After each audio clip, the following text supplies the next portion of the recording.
So yeah, this is where we're going to kick off. And we're going to talk about your core values. Okay.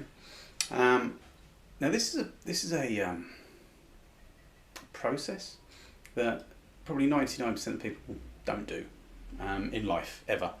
And as a result, they will be feeling, from time to time, they'll feel unaligned with their actions and their decisions. You know, this is where people will do things that they wouldn't normally do, and it's led them to do stuff that they wouldn't normally do. And they didn't necessarily find out until they started doing it. It can also lead you to working with people that you don't really want to work with. This is where, you know, maybe it starts off fine, but as soon as you get to know someone, you go, oh, I don't really like them. Don't like the way they do things, don't like the way they think, the way they behave, the decisions they make, and such like. But you don't find out until it's a little bit too late, and that could be the frustration around this type of thing. If you have no true north, no guiding principles. So what you really want is a set of principles, guiding principles, that will help you to make the right decisions and therefore ensure that your actions align with your principles. You'll then only be doing things that align with your principles, that feel right for you, that you're happy with. And likewise, you'll only work with people that align with you and that you get on with, and that are what you might consider just nice people, not people that wind you up or rub you up the wrong way. Now, the reason we find ourselves in these types of situations because we've never really given any thought to our personal core values as these principles, these guiding principles are known, personal core values. Now, if you don't know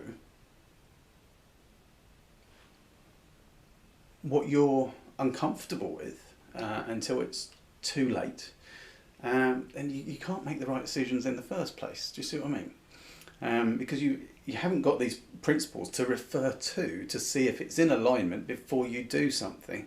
And the same is true of people as well. You know, they may do or say something that initially you let it go, or it doesn't really bother you. But if you've got these defined set of principles, when somebody does something or says something, go, it's not really in alignment with how I think, act and feel. And so there's an immense power in having these core values actually documented. Your core values basically act as your compass in guiding you to make your decisions. And therefore the actions that come as a result of your decisions. Essentially they're like the 10 commandments, although you don't need 10 of them. But with these 10 commandments, you'll know if somebody's in alignment or not, whether you are in alignment with or not, in terms of the things that you do and the people that you're with. And once you've got this, it's really quite empowering in truth. Because it allows you to make what would perhaps be really tricky decisions simply by referring to your core values. And you go, right, this is a situation, this is the opportunity, whatever it might be. How does that sit with my values? And you can consult your values and the answer will present itself. So it's a really powerful, like I say, empowering thing to have. So that's what we're going to work on here, is defining your core principles, your core values, which then are your principles for life. So there's a way that really demonstrates this, the power of this, which is if we draw a nice square, split it up into quarters. So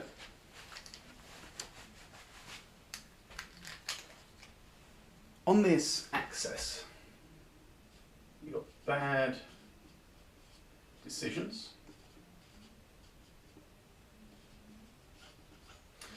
and good decisions, or it could be the right decisions, same.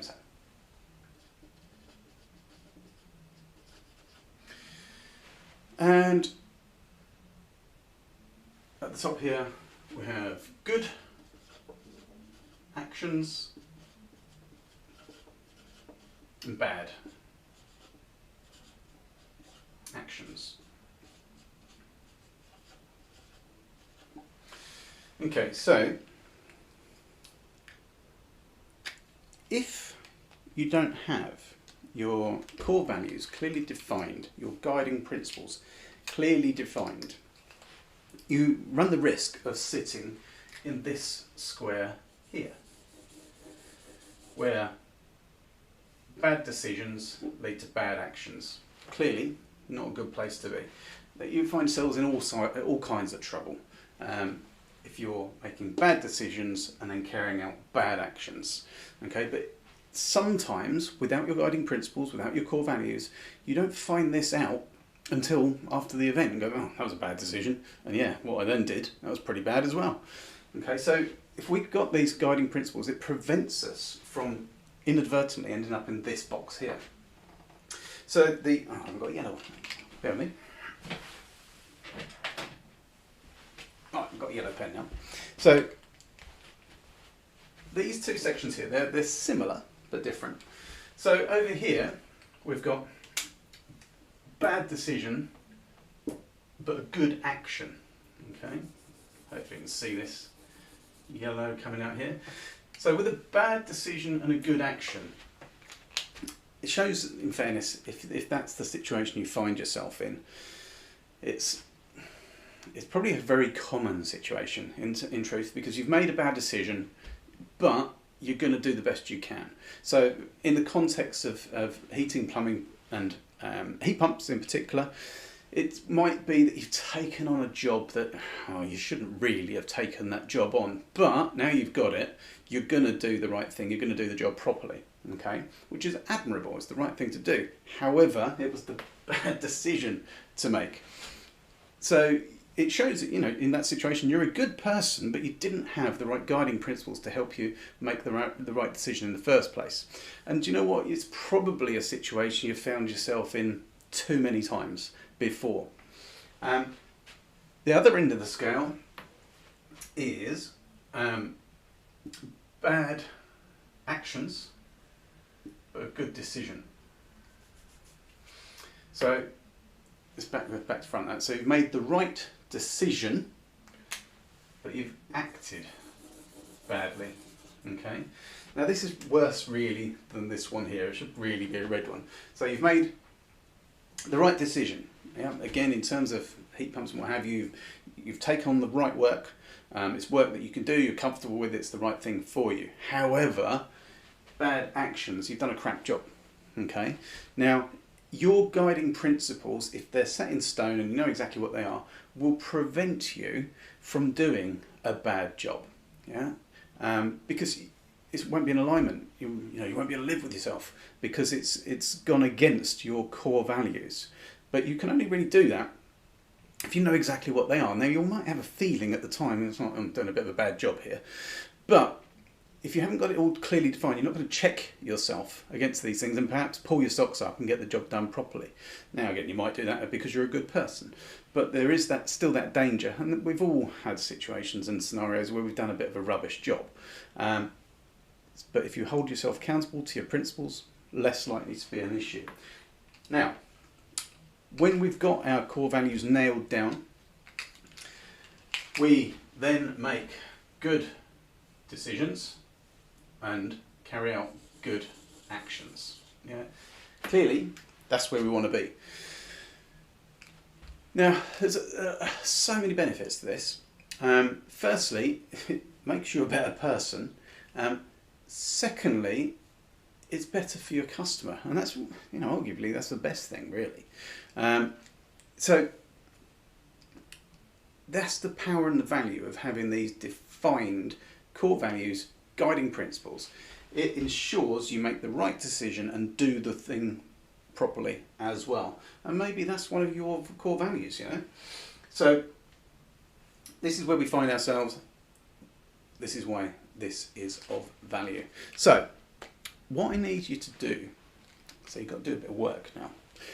What I need you to do is reflect, think back on your life and actually list 3 life events that were pivotal for you, that brought your values to the surface. Now, what that means is that it's 3 scenarios where perhaps you made the wrong decision, maybe you carried out the wrong action, bad actions, and you actually then had a word with yourself afterwards and perhaps said, well, I'm not going to do that again. Whatever it might be, 3 of those, list those down. There'll be a worksheet so you can work through that. You can pause the video now and start writing those down.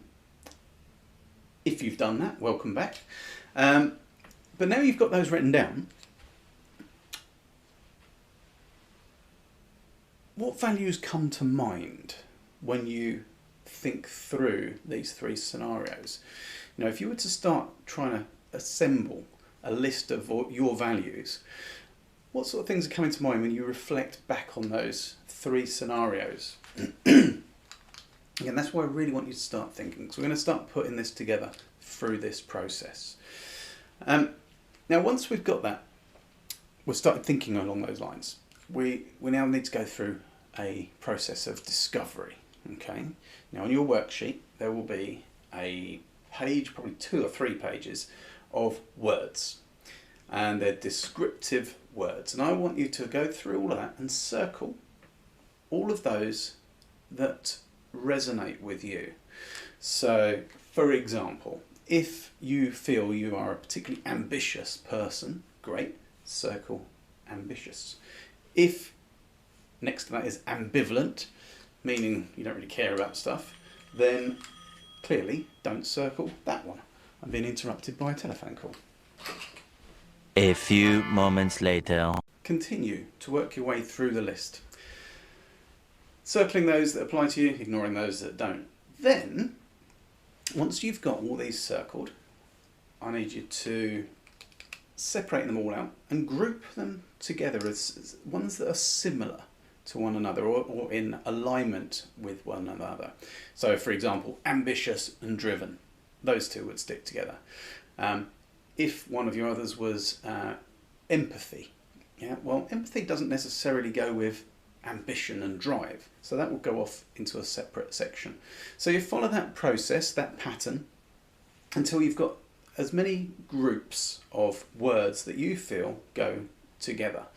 I would suggest no more than 6, probably between 4 and 6. What you feel is best for you. Now, if you end up with 8, yeah, let's maybe refine that down to maybe 6 groups. Okay, and then when you've got your 6 groups of these words that are all grouped together because they're similar, make you feel in a similar way, resonate with you in a similar way, it will make sense when you're doing it, I'm sure.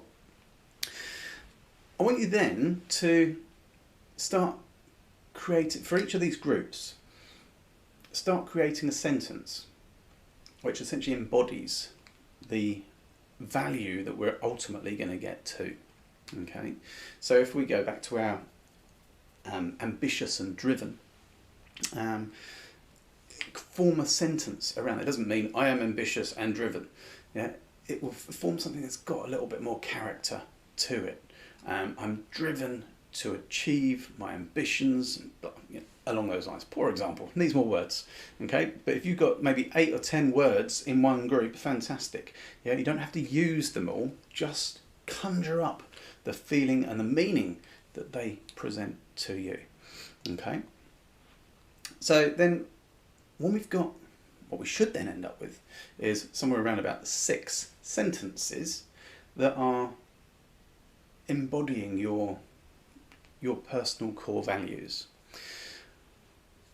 With those 6 sentences, they'll probably be complete gobbledygook, which is absolutely fine. Yeah, because now the next task is to refine those sentences, to finesse them, so that they really have some deep meaning to them, yet roll off the tongue. What you want to avoid here is just simply having a word. Honesty, integrity, ambition. Yeah, that's not enough. Yeah, you need to have a sentence that has an emotional tie to you. So that when it comes to actually making decisions on the basis of consulting your values, you've got these sentences to look through and to run the scenario and see if it's in alignment. Now, if it's just truth, honesty, integrity, single words, it's not really going to give you the same power as these sentences. So take your time over this particular task, because ultimately it's so worth it, and it will really be, as it's meant to be, that guiding light, that north star that we talked about previously.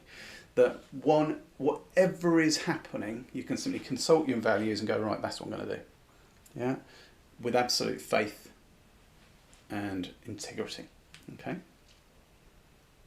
Now, once you've done this and you've got your refined list, and you put them in order of priority, because there will always be something that trumps something else. One of your values might be, as mine is, to always have fun with something. Okay, but above that might be doing the job properly, first time, every time. Well, that takes priority over having fun. Having fun, you could be messing around on a job, and things don't therefore get done properly.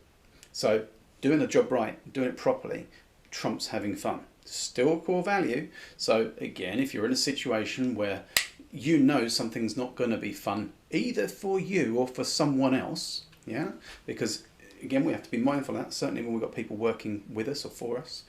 Then you go, right, we are doing the right thing here, we're doing the job properly, but we're not having fun, or somebody's not having fun. So again, you can change a situation or a scenario to ensure that it's all in alignment with your values, but they do have a priority. Okay, hopefully that's making sense. So put them in order of priority. Once you're happy, once you've refined them all, you're in the right order, everything feels good, you don't feel there's anything missing, then you commit it to paper. And what I mean by that is print it out, frame it, and stick it on the wall. Okay, next to your computer, in the van even, whatever works for you. But the point being is it's got to be in your face, because when a situation occurs, an opportunity presents itself, whatever it might be, you need to be able to refer to your core values. Now in time, of course, they'll be tattooed on your brain, but certainly initially we want them actually displayed and on the wall. And what I would also recommend is that you share them with other people, okay? Because in sharing your core values with someone, you go, look, that's who I am, okay? This is what's important to me. These are my guiding principles. If you don't feel that my principles align with yours, let's save everyone a load of time and shake hands and part as friends, because we're not going to get on. The problem is you might get on initially, it might be a great laugh, but something's going to come unstuck down the line. Personally, I can think of a number of occasions where I've experienced that myself, and I've sometimes kicked myself because the realisation sunk in that I was acting not in alignment with my values. Getting carried away in a moment with someone, some things, doing whatever it might be. But then you can, if you know what your guiding principles are, you can stop yourself and go, right, this isn't right. And you can then remove yourself from the situation, remove that person from the situation, whatever it is, to get things back in alignment with your core values. So I'm really looking forward to hearing and seeing how you get on with this. Please invest the time into it. The value that it will offer you, honestly, is immense. This is one of those tasks where on the surface some people might go, sounds a bit pink and fluffy for my liking. But it's one of those that when you actually do it and you get into it, the light bulb comes on. It's the penny drop moment, and you go, do you know what? Actually, this is really good stuff. Now, there's going to be a lot of that potentially throughout this entire program. So as with this and potentially other things down the line, I'm going to ask you, trust the process, okay? Do the task to the best of your ability. Go all in on it. Because doing that, you'll come out the other end with that light bulb coming on going, wow, that was a lot better than I thought it was going to be. That's so much more rewarding than I thought it was going to be. That's so much more value than I thought it was going to be. I've heard this time and time and time again when we go through these processes. So yeah, all in, get it done, and as I say, I'll look forward to seeing it. So things to remember is that these are your guiding principles, okay? Both in life and in business. Yeah, think of it like those 10 commandments, although there won't be 10 of them. It's basically what you need to know in order to make good decisions and carry out good actions. With these defined, you've got that peace of mind. So, go to your worksheet, complete the worksheet, refine them, finesse them, be proud of them, print them out, pop them on the wall. And then, once you've done that, send me a picture, drop it in the comments below. And like I say, look forward to seeing them. So, that's your personal core values. And hopefully you can see the value that they're going to bring to you personally. What we're going to move on to next is your business core values. Now imagine the same empowerment that you will feel from your personal core values transferred into the business. Yeah, that is good stuff. Look forward to seeing you in that section. Good luck with creating your values.